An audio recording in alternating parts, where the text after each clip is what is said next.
Buenas noches, profesor Bendezú. Esta vez nos toca exponer el tema Los motores de prosperidad.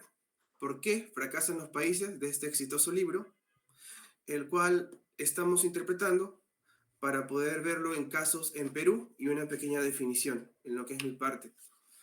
Inicio. En Perú, un Estado de Derecho fuerte garantiza que los ciudadanos como gobernantes estén sujetos a la ley de manera justa y equitativa.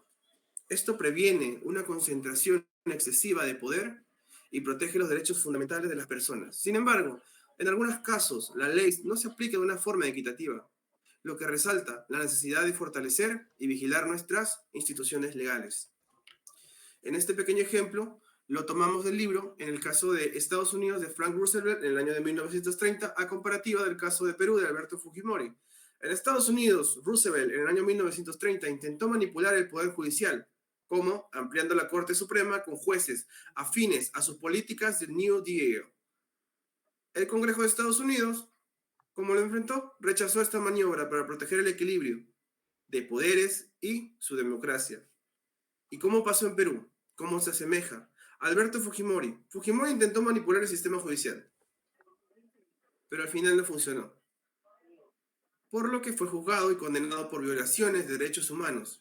Entonces, la independencia del Poder Judicial en Perú fue efectiva, se mantuvo firme, asegurando que el Poder Ejecutivo, en este caso el presidente Fujimori, y sus allegados, no quedara por encima de la ley.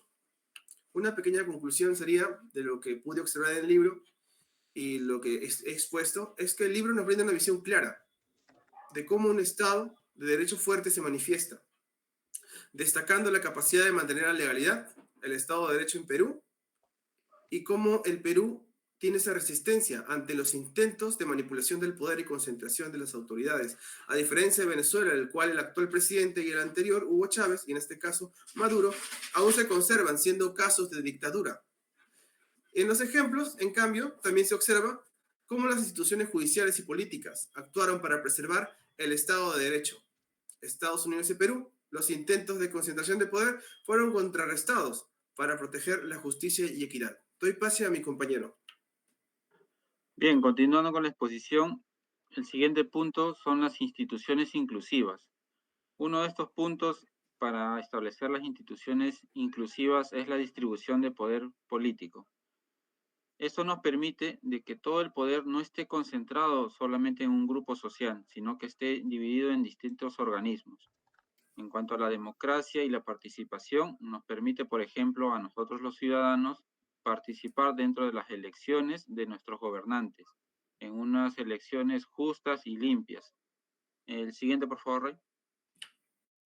En el siguiente punto, en cuanto a las limitaciones de poder, esto también trayéndolo a nuestro caso particular, nosotros vivimos en una democracia y por ende las limitaciones de poder están separadas para cada poder del Estado, en este caso el legislativo, el ejecutivo y el judicial.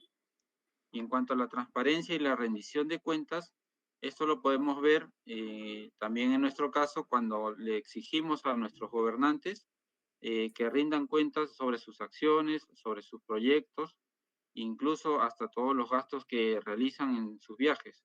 El siguiente, por favor, Rey. Un ejemplo de institución inclusiva puede ser tomado el caso del Congreso. ¿Y por qué? Porque los congresistas no todos son elegidos de un solo grupo social, sino que están elegidos de todas las regiones del país.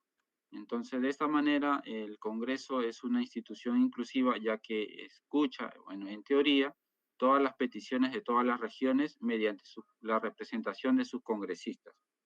Y esto es todo por mi parte. Doy pase a mi compañero. Ya. Yo hablaré sobre la distribución equitativa del poder político. Aunque no se mencione como tal, se asume lo crucial que es, en el sentido que sirve para evitar la concentración de un poder en manos de muy pocos, o sea, de que pide más de la élite, por así decirlo. El texto hace como alusión más a cómo un sistema político se distribuye equitativamente para facilitar la creación de un entorno en el que la ley es aplicada de manera más justa y donde los ciudadanos tienen una voz. Así de esta manera se puede evitar el surgimiento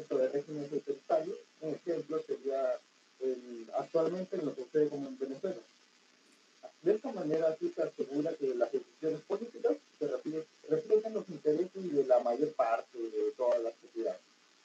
Siguiente, por favor. Siendo más conciso con estos puntos, estos serían los puntos principales para implementar lo mencionado anteriormente. El primero sería la descentralización efectiva del poder político y económico, que puede contribuir a reducir las brechas de desigualdad que existen, por ejemplo, en Lima, promoviendo una distribución más equitativa del país. Y el segundo punto sería la distribución de poder entre los niveles de gobierno, con políticas, más que nada, que realmente dejan la autonomía de los regionales y locales. Esto es sobre todo por el país.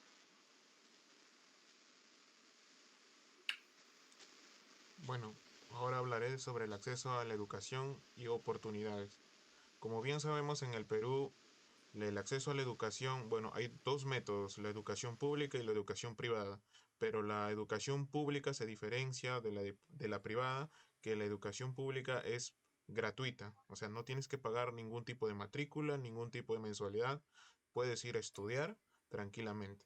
Pero la educación pública actualmente en el Perú ha sufrido algunas vulnerabilidades o ciertas flaquezas, por ejemplo, porque a veces no puede llegar a zonas rurales por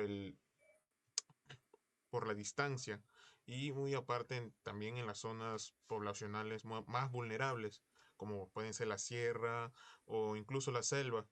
Y ha sufrido ciertas flaquezas porque a veces la información actual no puede llegar a ciertos lugares porque no tienen conectividad con la internet, porque la mejor educación que puede recibir actualmente es por internet, porque te puedes informar actualmente de las últimas noticias, de las últimas innovaciones en la tecnología, y por eso el Perú está sufriendo estas flaquezas en su educación. Siguiente. Y las oportunidades que tenemos si tuviéramos un sistema educativo correctamente bueno, sería, podríamos formar mejores estudiantes con mejores oportunidades laborales, donde podrían recibir ofertas, incluso sueldos mayores que el sueldo mínimo. Luego, el desarrollo personal y profesional de dicho estudiante o futuro profesional. Luego tenemos la participación ciudadana también, donde es un factor muy importante para los profesionales o para cualquier persona que se esté educando. Siguiente. Y entre los beneficios a futuro, después de tener una educación correctamente buena o que el Estado ayude a tener una educación correctamente buena, sería la reducción de pobreza, porque como saben, un estudiante correctamente educado y también bien formado podría reducir la pobreza en altos grados o en altos porcentajes, porque podría encontrar trabajos mejores remunerados y aparte impulsar la economía también. La inclusión social, esto es bueno también porque incluye a ciertas personas que tienen algunas dificultades, como dificultades motrices o tal vez si tienen di- distintas diferencias étnicas o diferencias religiosas, no importa, por eso es la inclusión social. Luego tenemos el desarrollo económico. Esto es lo que impulsa más si tenemos un sistema educativo de calidad, porque podremos formar estudiantes de una mejor forma para poder competir contra otras naciones y también ofrecer un buen salario o incluso, no sé, buenos cargos a esos estudiantes o profesionales donde puedan ejercer todo su conocimiento en su especialidad.